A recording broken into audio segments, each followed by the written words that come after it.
Hello, welcome to this week's The Last Sip. But instead of giving you three topics, we're going to give you three people. That is, people of color who are themselves leading essential organizations at this pivotal moment in history. We are changing it up this week, but we got to keep it hot. We got to keep it spicy. We got to keep it sexy. That's why we're talking to Margaret Huang, who is the executive director of Amnesty International USA, Rashad Robinson, who is the executive director of Color of Change, and Meredith Talusan, who is the executive editor of Condé Nast, them to talk about what it's like to be leading these organizations at this time in a way that can help build a better world and a better society for us all. So sit back, take a sip of something, and enjoy this week's The Last Sip.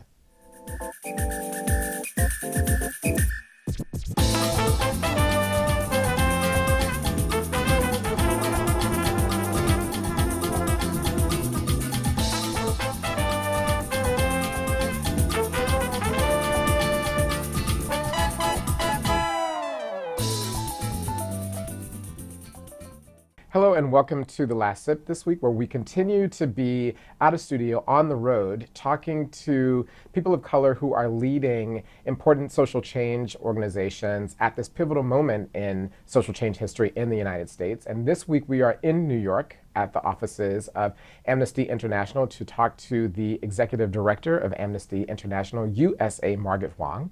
So Margaret, thank you for taking the time to join us. It's a pleasure. And as I should say, we have known each other since high school. Yes, we have. We started out knowing Just each other a few years ago. Doing Model UN here in New York, just a few blocks from here. At the United Nations. Yeah. So there is hope out there for all you Model UN geeks or geeks overall. You too can be sitting and leading human rights organization. So, I don't know. Stay with it. Yeah, keep reading UN briefing books late at night. It'll pay off. So again, thank you for taking the time. You're normally in Washington, which is where Amnesty International USA is. And the USA part is important because you have over 80 different Amnesty Internationals around the world. And USA is a part of Amnesty International and is a part of the conversation on human rights. One of the reasons why I wanted to talk to you is because in so many ways it appears, and also in reality, we have a range of human rights challenges in the United States. But often Americans don't like to think of human rights as something that is a question here. Human rights is something that happens elsewhere in the world, happens abroad in the world. And even during the civil rights movement, when it was even clearer of the legal barriers to full human rights that we had in the United States, the Kennedy administration would talk about human rights in the context of the Cold War as something that happened elsewhere and happened in places that had a, quote, lack of freedom and were under Soviet totalitarianism, when many of the shades of those same things were here in the United States. So I'm curious as to this relationship between the idea of human rights in the United States and the rest of the world and how you see that now. So when human rights really took off after the United Nations was formed at the end of the 1940s, it was very much conceived of as part of the United States foreign policy portfolio. So when President Jimmy Carter came in and said he really wanted to make human rights a priority of his administration, that happened in the State Department. It did not happen at the Department of Justice. And it's been very interesting over the last couple of decades as I've done human rights work in the United States. It's been a completely different conversation with officials in government. I would talk to the State Department folks who would tell me, well, we don't work on the United States. And I'd go to the Department of Justice folks and they'd say, well, we don't do human rights, we do civil rights. And you always felt a little bit as if the government didn't know how to respond when you raised concerns about human rights here in the US. There are a full range of human rights concerns that are in the United States. Topics that you would focus on around the world are focused in the United States: mass incarceration, police violence, the rights of women, the rights of LGBTQ people, the rights of migrants and immigrants. These are all headlines that you would read around the world and that would be cited on the Senate floor, right, as a cause in X country. But those are all right now acute in the United States as issues. Yeah, absolutely. You know, when Amnesty International USA was created 50 plus years ago, we actually had a very external focus. So the members of Amnesty came to the organization because they cared a lot about human rights in other parts of the world. And then it's been over the last decade or more that we've actually seen our members starting to recognize the human rights violations here in the US. A lot of people have started talking about the right to water, for example, in the aftermath of what happened in Flint, Michigan. That's something Amnesty has done research on and documented that as a human rights crisis in other countries.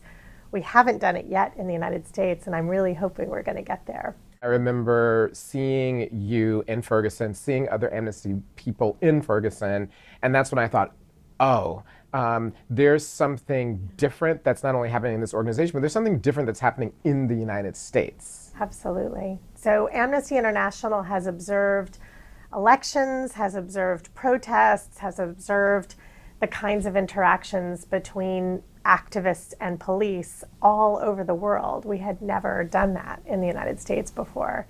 And after Michael Brown was shot in Ferguson, and we saw the aftermath, which was very much about an over-response by police to protesters, to journalists trying to cover the story, we felt it was really important for Amnesty to take the position that we needed to monitor that situation as well. So for the first time in the US, we actually sent international human rights observers to Ferguson. And we've done it a few times since. We also went to Baltimore when the protests broke out around Freddie Gray. We sent observers to the two political conventions in 2016 because we were actually quite concerned that there would be aggravated protests, particularly in Ohio, where they have a right to carry arms openly. Can you talk about racial justice as a human rights issue, right? Actually, it's fundamental.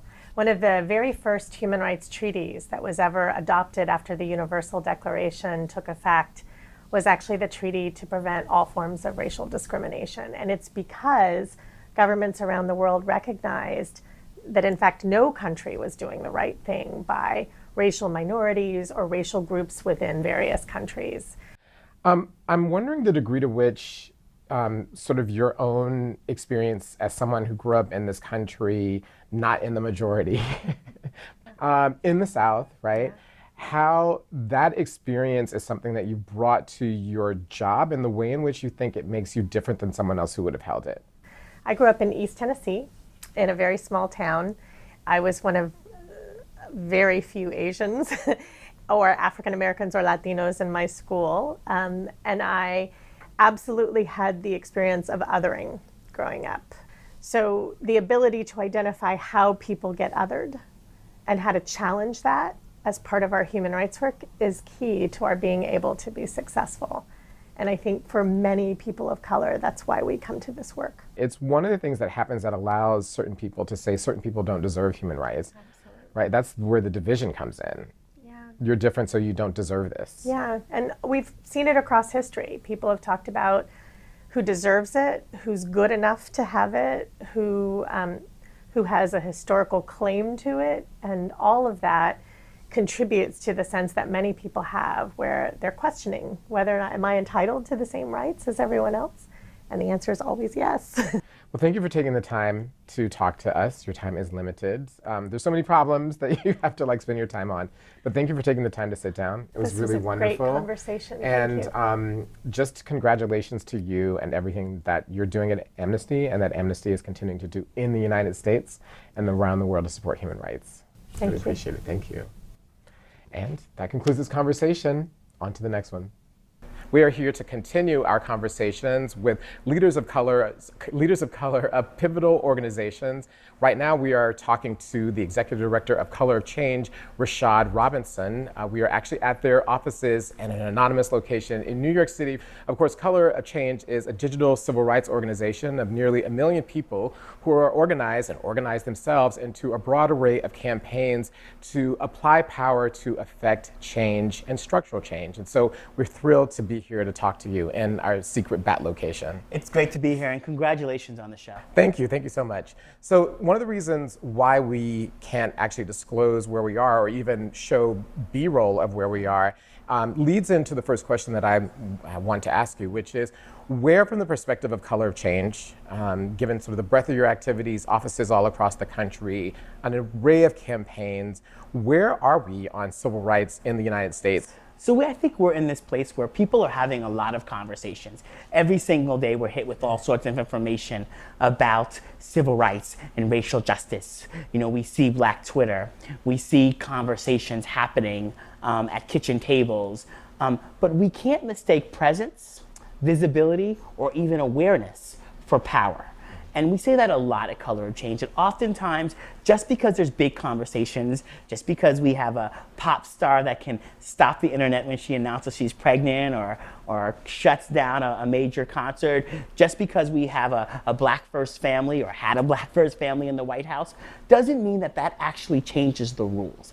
And power is the ability to change the rules. And so I think right now, in terms of where we're at, structurally, in terms of civil rights in this country, is about building enough power to force decision makers to be nervous, to force real change to the rules, both the written rules of policy and the unwritten rules of culture. So given the need to translate presence into power, what is the thing right now in the perception of race in this country that isn't making people nervous, right? Because you're saying we have to use this power to make people nervous so that we can change structures. So what about where we are in race in the country isn't making people nervous? No, I mean, I think in many ways we're at this place where people see conversations, they hear information, but folks are not oftentimes pushed to actually have to do anything. There's so many places, from criminal justice to economic justice to what's happening in voting rights and democracy, and we try to channel that energy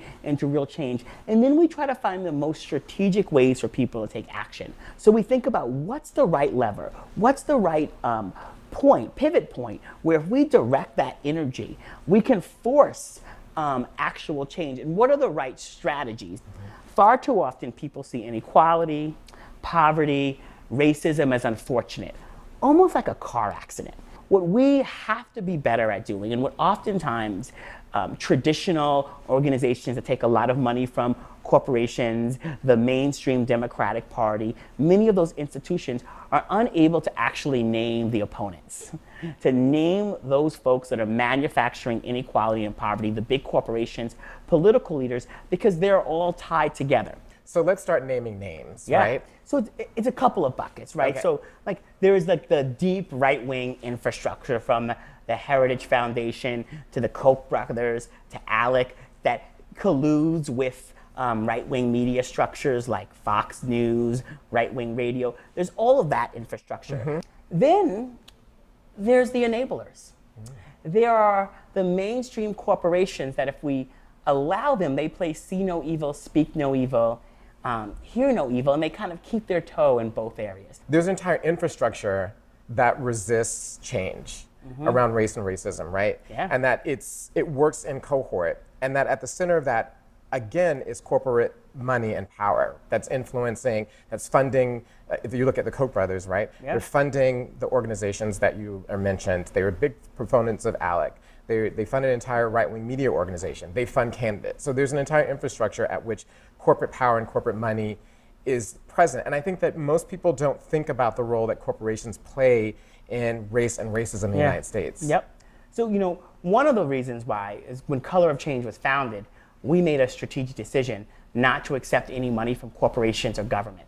And that, in many ways, also gives us a level of go-to-market strategy and freedom to run the type of unapologetic campaigns on corporations. But you're absolutely right. It does come down to a set of rules that have been changed.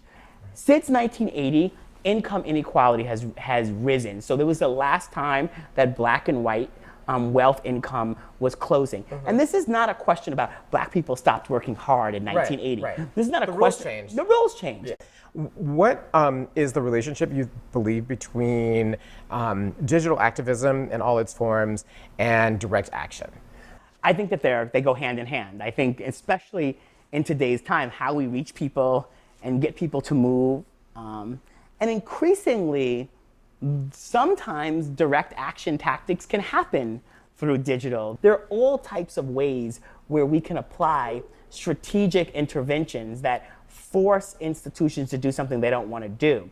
And direct action will look different over time. So we have this theory that with all of our campaigns, respond, build, pivot, and scale. Respond to moments that are happening out in the world. When the tragedy of Sandra Bland hits people's on the news, how do we help people respond to that? Then how do we help people build energy? Then what is the systemic pivot? So that we're not just playing whack-a-mole with issues impacting our community. We want justice for Sandra Bland, but we also want to change the rules. The way that the sheriff, the bail bonds person, the judge, and the district attorney could collude to give disproportionately high bail to not just Sandra, but a ton of other Black people who were going through Waller County. We could then deal with the fact that her family was trying to get together that money and she never got out. That's right. So we then pivot to the systemic thing that starts raising the floor on what's acceptable and pushing up the ceiling on what's possible. And then we scale that energy over time. And that is how we make justice real. That's how we build the type of power that changes this country. Well, I think the good news in all of this is that change is possible. Yeah. That there are solutions to systemic racism, and that's what you all work on every single day across the country. What you've been able to do on Bill O'Reilly, on Pat Buchanan, you name it. There's a whole list of successes that people can read about shows that. And so it's been wonderful to be able to sit down and talk to you about what you do and how you do and the fact that there is change. So thank you again for joining us, and please stay tuned for our upcoming guests in this series of talking to leaders of color of pivotal organizations and how they are affecting change at this particular moment.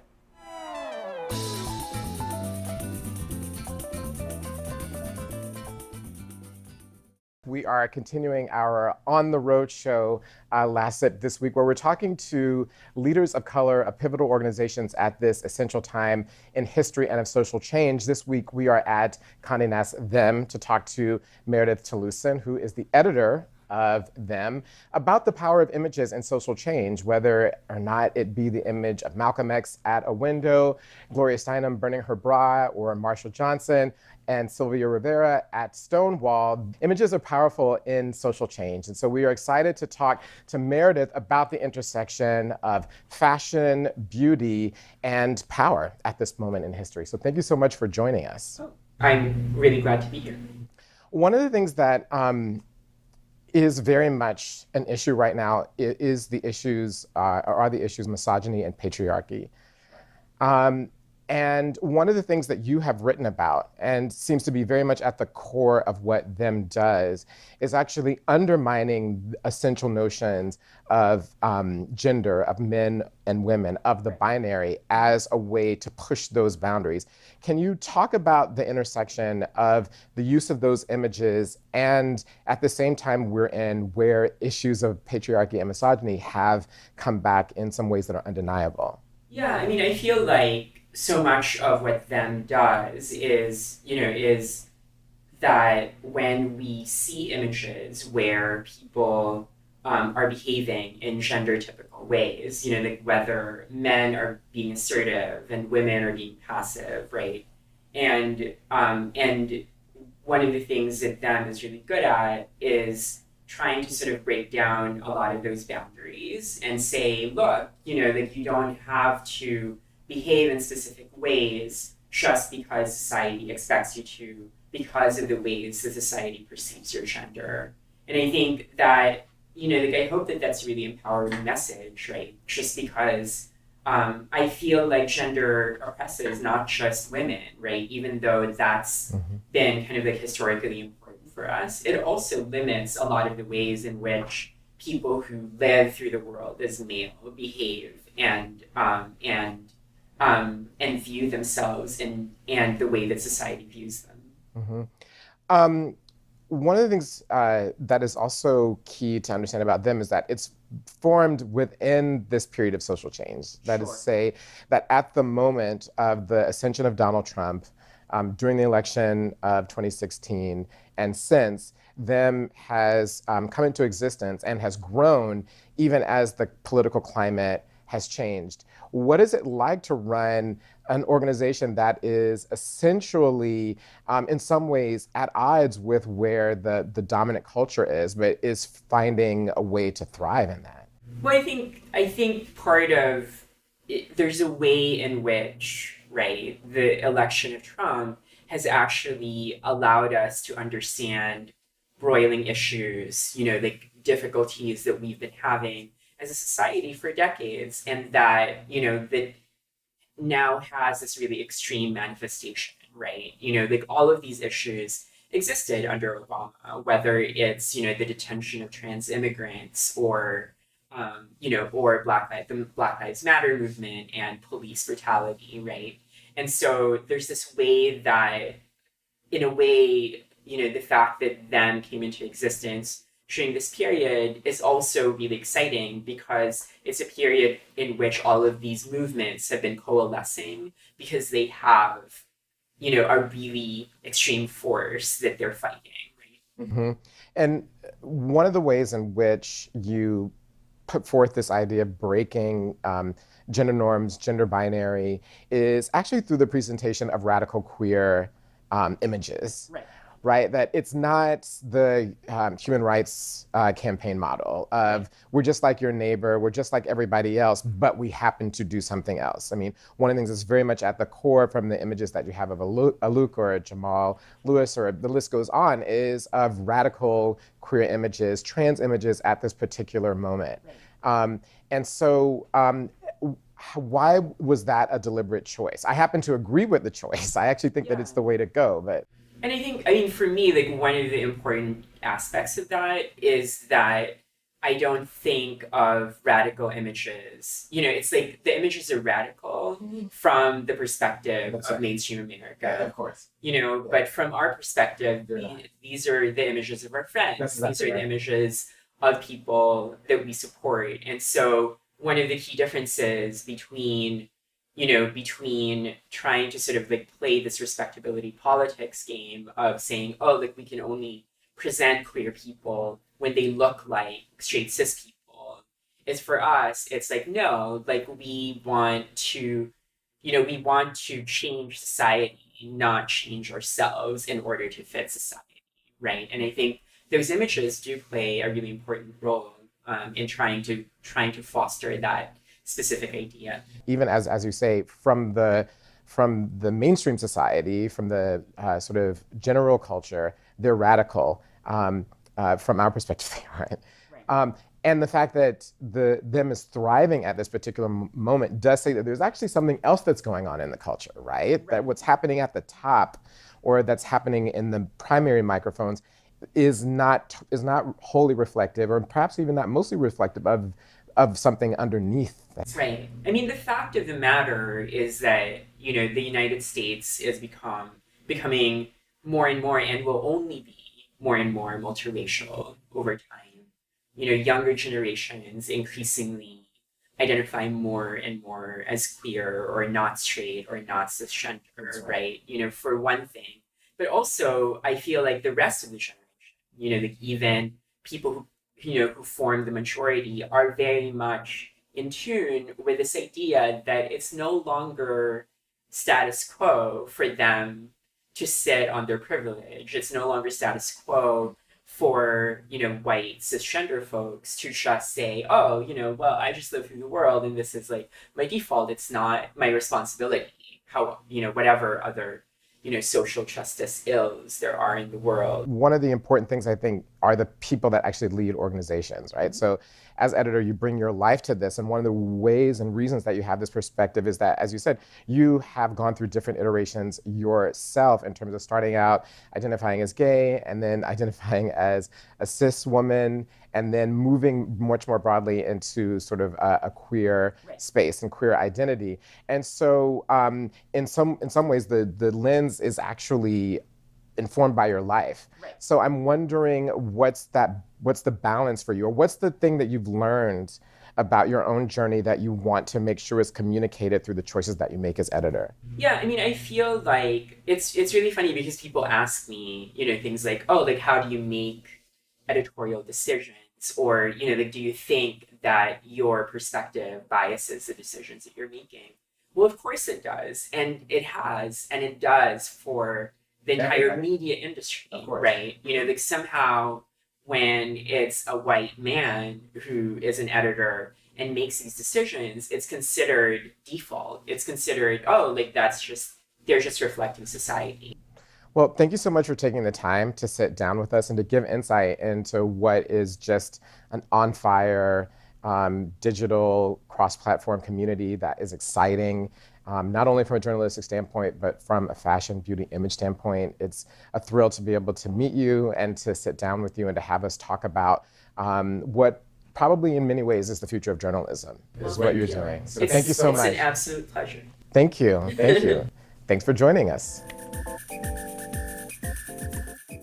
Thank you for joining us on this week's The Last Sip. Now, there's no hot tea this week, but there is some tea that I got from each of our guests, and that is essentially that identity matters, that even in this age of identity politics, which is so maligned, identity can be a power to actually make a better society for us all. We hope that you'll take that into the week as you continue to sip your way through the week. I'm Amara Jones. This is The Last Sip.